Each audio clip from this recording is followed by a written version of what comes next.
सुंदरबन जंगल पर शिकारी पंछियों ने हमला कर दिया है। इसी वजह से सारे पंछी अपनी अपनी जान बचाकर वहाँ से निकलकर गूंगा मौसी के जंगल की तरफ जा रहे हैं।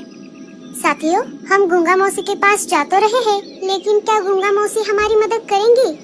हाँ साथियों, क्या आप सब भूल गए? पिछली बार हमारे जंगल में जब तेज बारिश हुई थी, तब हमारे सारे घोंसले पानी में बह गए थे। तब गूंगा मौसी ने ही हमारी मदद की थी। उन्होंने हमें रहने के लिए उनके साथियों के मदद से मशरूम के बड़े बड़े घर बनाकर दिए थे। हाँ, अब बस भी करो लाडो, किसी की इतनी ज्यादा तारीफ नहीं करते। उन्होंने हमारी एक बार मदद कर दी तो ऐसा क्या बड़ा काम कर दिया। अब देखते हैं इस बार वो हमारी कैसे मदद करती है। थोड़ी ही देर में सारे गूंगा मौसी के जंगल में आ जाते हैं। जब सारे गूंगा मौसी के घर के बाहर आ गए, तब उन्होंने देखा गूंगा मौसी तो आराम से अपने घर के बाहर बैठकर फल खा रही थी। अरे साथियों, आप सब यहाँ पर कैसे? बहुत दिनों बाद आना हुआ। लाडो सारी बात गूंगा मौसी को बता देती है। क्या सिर्फ मुसीबत आने पर ही गूंगा मौसी की याद आती है? कभी कभी ऐसे भी मिलने के लिए आया करो। मौसी, हमें माफ कर दीजिए।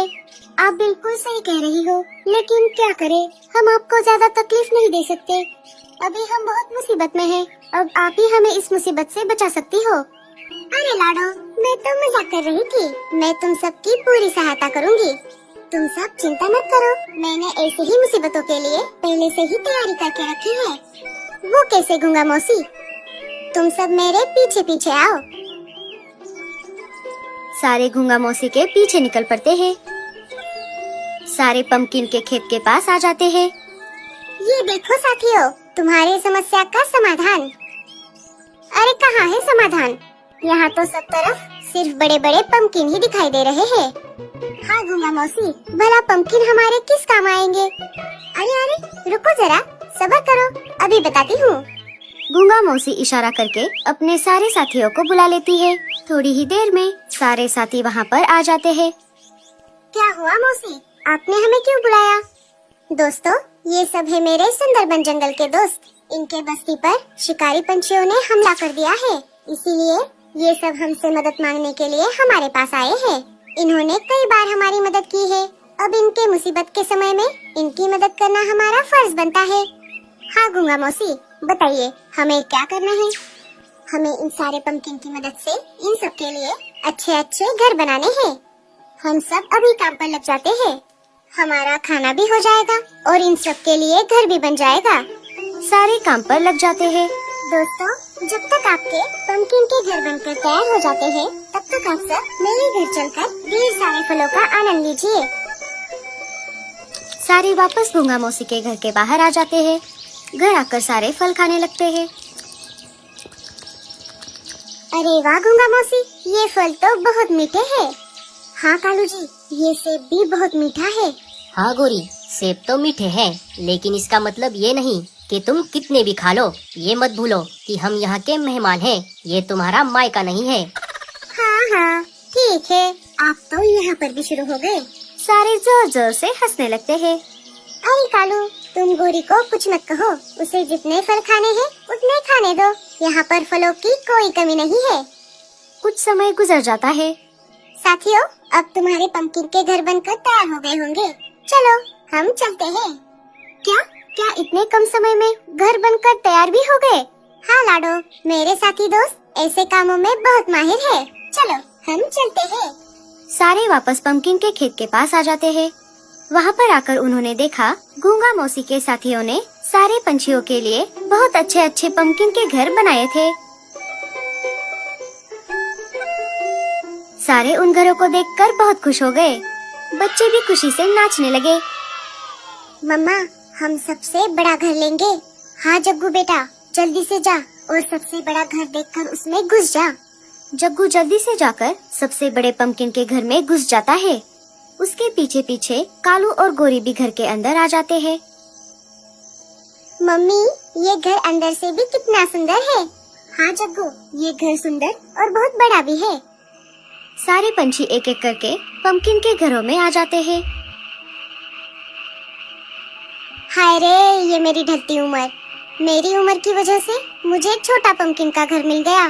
सबने फुर्ती दिखाकर बड़े बड़े पंपकिन के घर पकड़ लिए। कोई बात नहीं मीनू मौसी, हमें कौन सा यहाँ पूरी जिंदगी रहना है, जैसा भी है बहुत अच्छा है। रात हो जाती है। सारे आग जलाकर एक साथ बैठे हुए थे। दोस्तों, यहाँ पर बाकी सब तो ठीक है, लेकिन यहाँ अनाज की थोड़ी कमी है। इस जंगल में बड़ी मुश्किल से अनाज मिलता है, लेकिन अभी के लिए मैंने ये अनाज इकट्ठा किया है। तुम सब आपस में इस अनाज को बांट लो। सारे आपस में अनाज को बांट लेते हैं। चलो साथियों, अब रात बहुत हो गई है, हम सब सोने चलते हैं। मम्मी, ये पंपकिन के घर कितने अच्छे हैं। काश हम हमारे जंगल में ऐसे ही घरों में रह पाते। नहीं बच्चों, ऐसे बड़े बड़े पंपकिन सिर्फ इसी जंगल में उगते हैं। हमारे जंगल में हमें घोंसला बनाकर ही रहना होगा। मम्मा, तो क्या हम हमेशा के लिए यहाँ पर नहीं रह सकते? नहीं बेटा, हम यहाँ पर रहने के लिए नहीं बने। यहाँ पर बहुत ज्यादा ठंड है, हम कुछ ही दिन यहाँ पर रह सकते हैं। एक न एक दिन हमें हमारे जंगल वापस लौटना होगा। अजी, अब क्या होगा? पूरे समय हम फल नहीं खा सकते, अनाज तो बहुत कम है। इसका मतलब हमें यहाँ पर भी अनाज ढूंढने जाना होगा। अरे रीमा, जब ये पूरा है तुम्हारे साथ तो टेंशन की क्या बात। तुम बस आज के लिए ये अनाज खा लो, कल मैं तुम्हारे लिए ढेर सारा अनाज लेकर आऊँगा।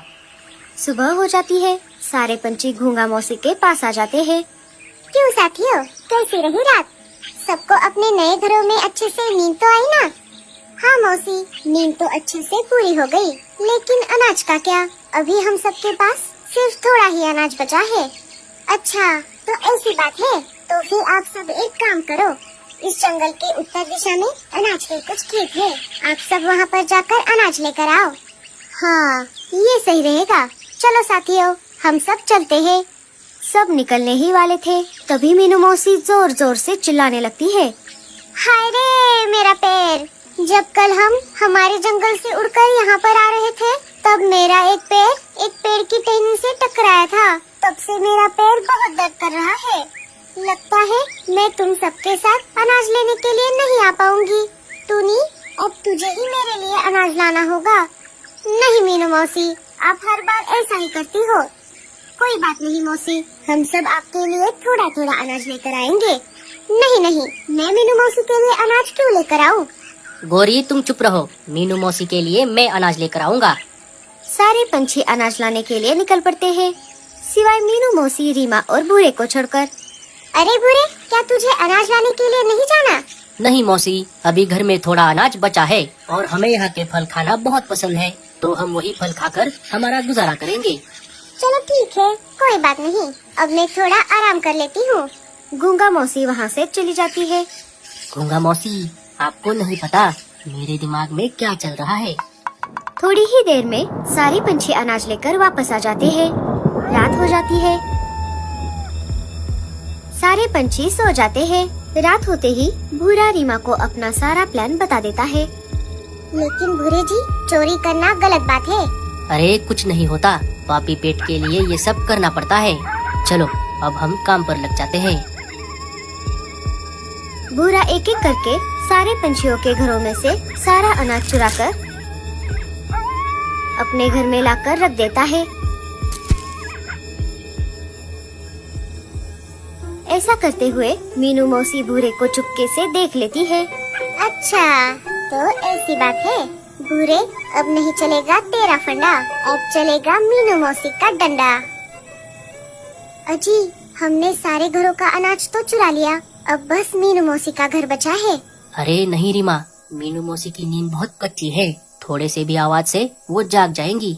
हमने बहुत सारा अनाज चुराया है, इतना हमारे लिए काफी होगा। चलो अब सो जाते हैं। सुबह हो जाती है। क्यों साथियों, कल सबको नींद अच्छे से तो आई ना? हाँ मीनू मौसी, लेकिन आप ऐसे क्यों पूछ रही हो? क्या घर का कोई सामान चोरी तो नहीं हुआ ना? मीनू मौसी ऐसा बोल ही रही थी, तभी गोरी जोर जोर से चिल्लाते हुए घर से बाहर आ जाती है। चोर चोर, किसी ने हमारे घर का सारा अनाज चुरा लिया। चोर चोर। एक एक करके सारे पंछी यही बोलते हुए घर के बाहर इकट्ठा हो गए। लेकिन मीनू मौसी, आपको ये सब पहले से ही कैसे पता? अब बस तुम देखती जाओ रानो, मैं कैसे चोर को तुम सबके सामने लाकर उससे उसकी चोरी कबूल करवाती हूँ। मीनू मौसी जादू करने का नाटक करती है और मंत्र पढ़ने लगती है। जीन तपाक तंडम, जादू मेरे जादू, दिखा तेरा कमाल। जिसने भी कल रात चुराया है अनाज, पेट उसका दुखने लगे, ऐसा हुक्म देती हूँ मैं आज। जीन टपाक टमटम। मीनू मौसी के ऐसा कहते ही भूरे के पेट में अचानक दर्द शुरू होता है। अरे बाप रे, ये मेरे पेट में अचानक से दर्द क्यों हो रहा है?